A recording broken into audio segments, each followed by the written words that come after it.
बन के रह ही नहीं पाएगी, आपके डिसीजंस रॉन्ग होंगे। अरे कम से कम वचन में क्या लिखा है वो तो पढ़ो एक बार, पूरी बाइबल तो पढ़ो एक बार तो कम से कम ऐसी पढ़ लो, ऐसी तो पढ़ो एक बार। लेकिन हमने नहीं पढ़ी है। आपने पढ़ते समय जो है कितनी जो है मोटी मोटी किताबें पढ़ी होंगी, लेकिन बाइबल को पढ़ने के लिए आपने नहीं पढ़ा होगा। आपको मैं एक वचन बताता हूं, होशेया नबी का ग्रंथ, होशे चैप्टर 8 वर्स 12। देखो वहां क्या लिखा है। वहां लिखा है, मैं तो उनके लिए अपनी व्यवस्था की लाखों बातें लिखता आया हूं, परंतु वे उन्हें पराया समझते हैं। ये जो अनुवाद है ना, इंग्लिश में भी पढ़ूंगा, आप देखना बिग डिफरेंस।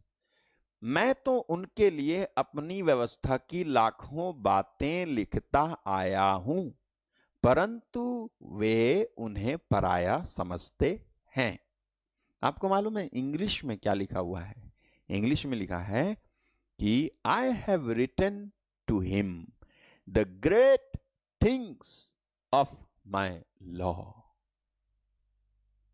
ये जो तर्जुमा है, I have written to him the great things of the law, great things of the law, यानी वो कह रहा है अब हिंदी पे मत जाओ आप, लाखों बातें नहीं है वो, हिंदी में नहीं है वो, इंग्लिश में कह रहा है वो कि मैंने उनके लिए, I have written to him the great things of the lord of the law, मैंने जो है great things of the law, यानी अपनी व्यवस्था की बेहतर बातें, क्योंकि इसका मैंने जो ओरिजिनल पढ़ा तो उसमें है ये, वो कह रहा है मैंने उनको अपनी व्यवस्था की बेहतर बेहतर बातें लिखी हैं, यानी मैंने अपना जो वचन उनको दिया है उसमें बेहतर बेहतर बातें हैं।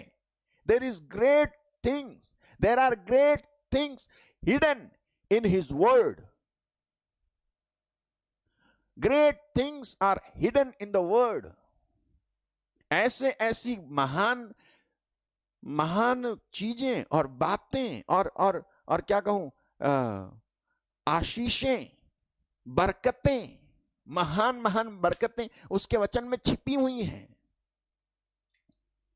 छिपी हुई हैं। आपको याद है यीशु मसीह ने कहा था, एक दृष्टांत सुनाया था, यीशु ने कहा था स्वर्ग का राज्य उस व्यक्ति के जैसा है जिसने जमीन में खजाना पाया और अपना सब कुछ बेचकर उस जमीन को खरीद लिया, क्योंकि उस जमीन में खजाना था। हालेलुया।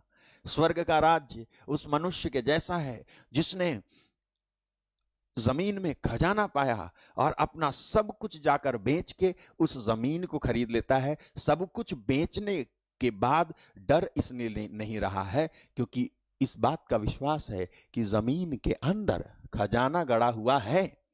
मैथ्यू 13:44, मत्ती 13:44 में स्वर्ग का राज खेत में छिपे हुए धन